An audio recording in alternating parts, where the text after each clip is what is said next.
กราบสบายดีเนาะพี่น้องเมื่อนี้ก็มาตัดพื้นพี่น้องเลยแต่ก็ตัดเป็นโดนเรียบร้อยแล้วเนาะสีแดงออกวันนี้ตัดเอาไม้ใหญ่เติบเนาะได้3 โดนเนาะสิไปสีแดงออกเลยเมื่อนี้ให้น้องลินพัดาเป็นผู้จับกล้องให้พี่น้องบ่ได้เอาขากล้องมาเนาะขากล้องปลาไว้อยู่เฮือนน้ำก็ขาไปกันเลย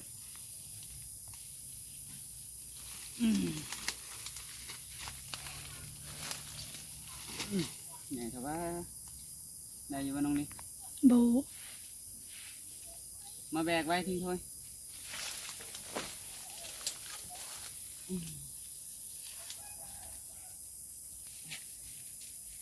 ได้นะ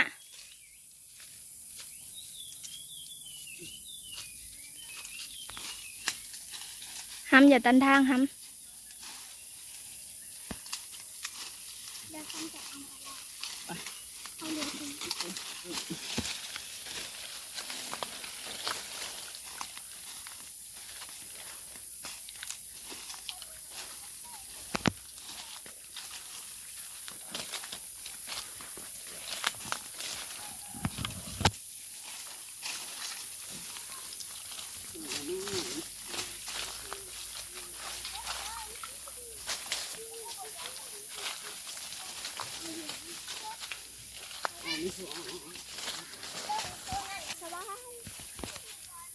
พาดิ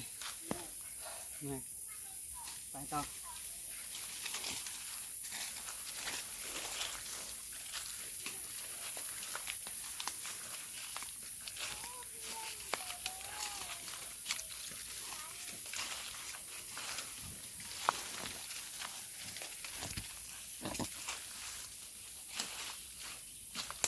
ตัดเอา3 ถอนเนาะ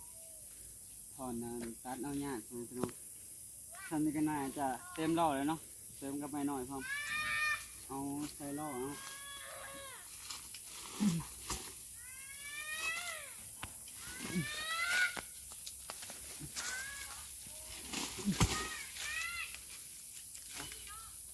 แบกไปต่อ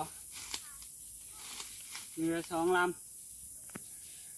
เอาลำนี้ออกเป็นเรือลำสุดท้ายเนาะ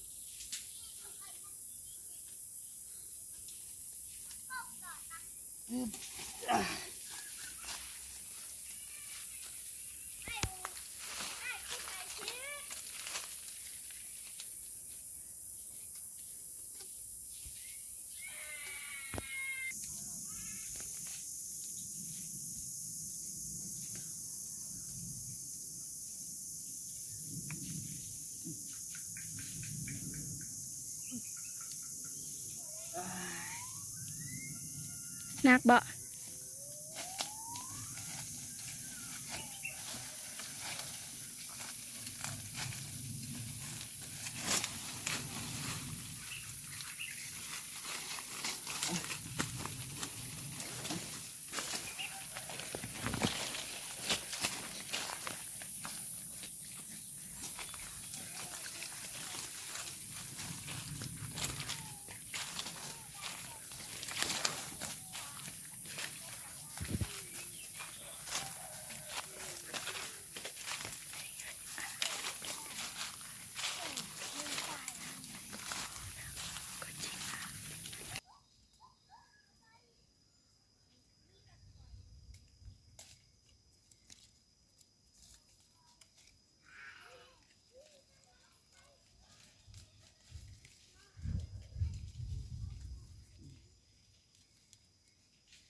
ย้อนมาอาชีพเดิมลุย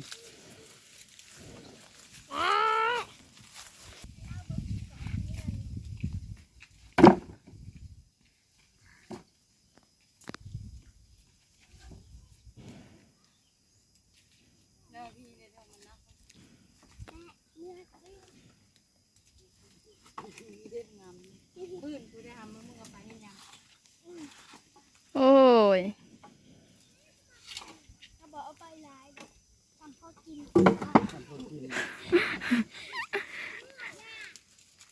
เพิ่นบ่ได้กินข้าวเพิ่นกินฟืน พ่อเลยกินไปกันได้เดี๋ยวมาหา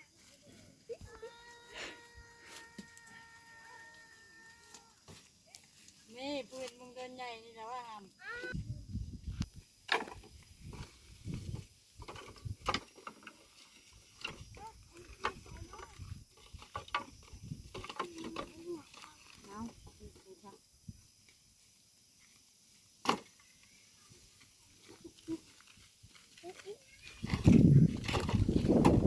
ถามโดนเต็มนะปืนกัน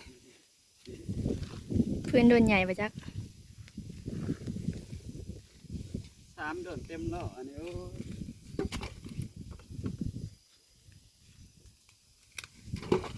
ทีแล้วก็เปิดรับทรัพย์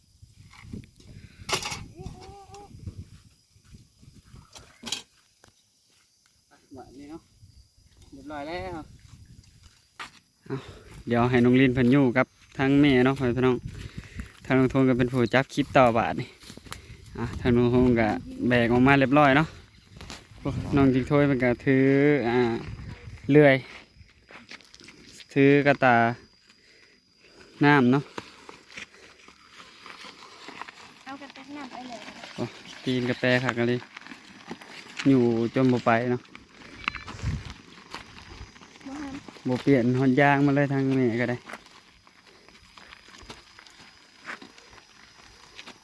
ไปลุย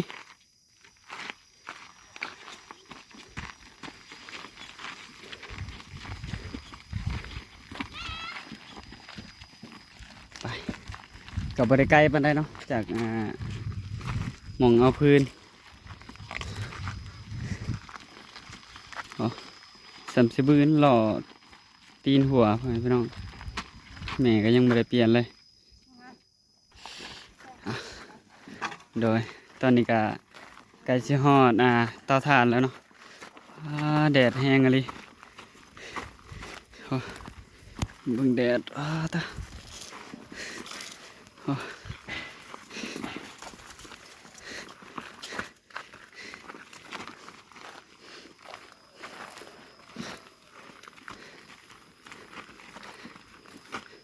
เอาล่อยุ่งเอาเนาะบ่ได้เอารถไถพี่น้อง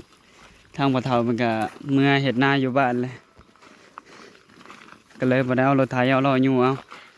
ล่อนี่ก็ตีนหัวเบิดสองข้างเลยเนาะ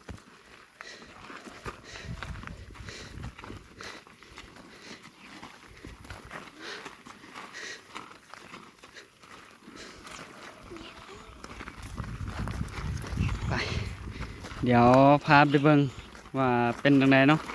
ทางเตาถ่านแม่เพิ่นกองได้ฮอดไซส์แล้วเนาะโดย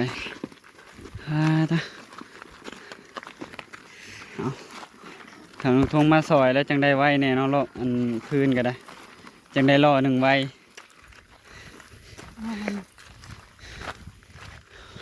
บืนขึ้นอยู่บ่บ้านนี่โอ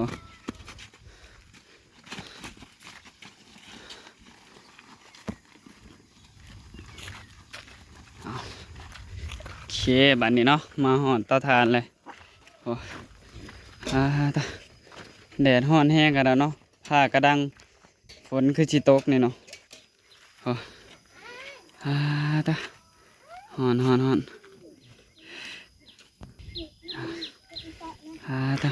แห้งเนาะเดี๋ยวให้น้องลินเพิ่นลงพื้นต่อพี่น้องไม่ตายไม่เป็นแน่เนาะปนกันพี่น้องเอ้ยไม่แบบมัน ไม่ดังจะบอก ไม่ดิบแน่พี่น้องปนกันเนาะ ปืนน่ะดิ้นอยู่ปืนแนวฮะในปืนคนน่ะ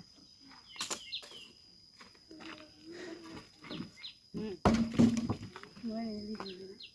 นะ อ่ะโอเคเนาะเด้ออีเมก็เอาพื้นดังไพ่พร้อมเนาะ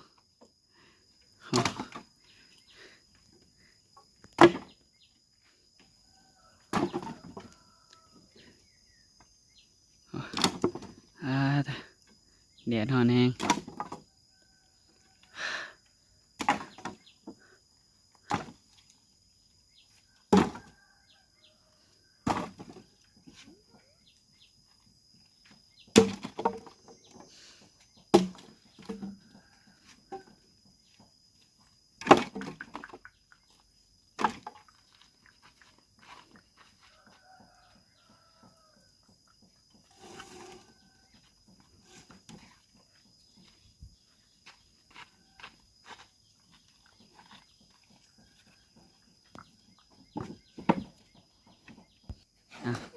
โอ้น้องลินเอาลงง่ายอยู่เนาะบัดเอาขึ้นล่อแล้วกัน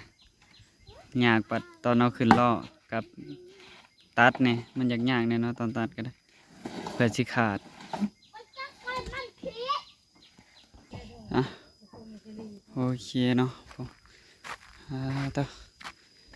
เต่าทานนี่แม่เนาะก็ถือว่าได้ประมาณนี้เนาะพี่น้องอันนี้ได้ใช่มักสลีป่ะแม่สวนไปอันนี้นะมักแตงก็มีไปอยู่ในนี้แม่โอ้ทางแม่เพิ่นก็ปลูกมักแตงเนาะอยู่ในนี้พ่อแม่พี่น้องมักผักก็มีวะทางแม่เรามักผักก็มีปลูกหลายอย่างเนาะโอ้ทางแม่เพิ่นก็มาอยู่เตาถ่านนี่แหละเนาะพ่อแม่พี่น้องต่อไปมาเบิ่งสวนทางแม่มีมักสลีแล้วก็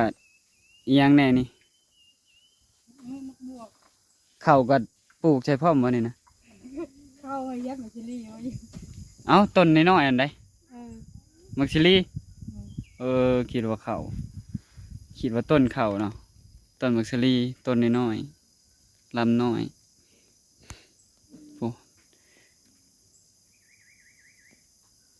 มักซิลีทาง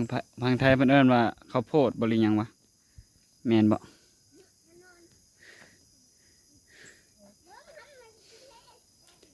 มีหยังแหน่ซะแม่อยู่ในนี้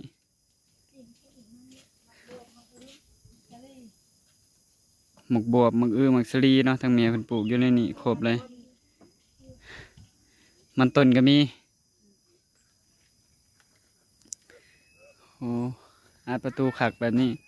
เห็นเราได้บัดนี้เข้าบ่ได้ ไข่ หัวจิงไคก็มีครบชุดหมักคุงก็มีไปเดี๋ยวสิพาเขาไปเบิ่งเนาะต้นหมกถั่วดินเนาะทางเมียเพิ่นก็ปลูกคือกัน2 ต้นที่เขียวงามเนี่ยตัวนี้ก็แมนคือกันต้นนี้ก็ได้ต่อเข้ามาเบิ่งสวนแม่ก่อนหมกคุงก็มีนี่อันนี้คือต้นข้าวเนาะใบน้อยๆเฮ้ยพี่น้องแท้ๆก็เป็นต้นมักสลีเบิดแล้วก็มันต้นทางแม่เพิ่นก็ปลูกหมักผักหมักอิหยังก็หมักแตงหมักบวบมีครบเลยทางแม่เพิ่นปลูกเนาะหัวชิงไข่อันนี้ก็ปลูกอยู่ปลูกอยู่เตาถ่านแม่เพิ่นแล้วก็ปลูกอยู่เทิงโพนอีกเนาะพี่น้องทางเปล่าแล้วก็ปลูกใช้เทิงโพนเลยเพิ่นว่าปลูกเทิงโพนนี่มันงามพี่น้องมันงามเนาะปลูกเทิงโพน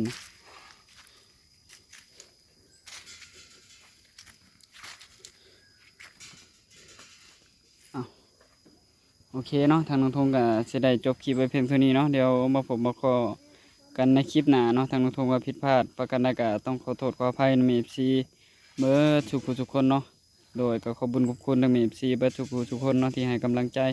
แล้วก็ให้ความแนะนำทุกๆอย่างเนาะพี่น้องทางน้องทงก็สิขอลาไปก่อนเนาะพี่น้องขอกล่าวคำว่าสบายดี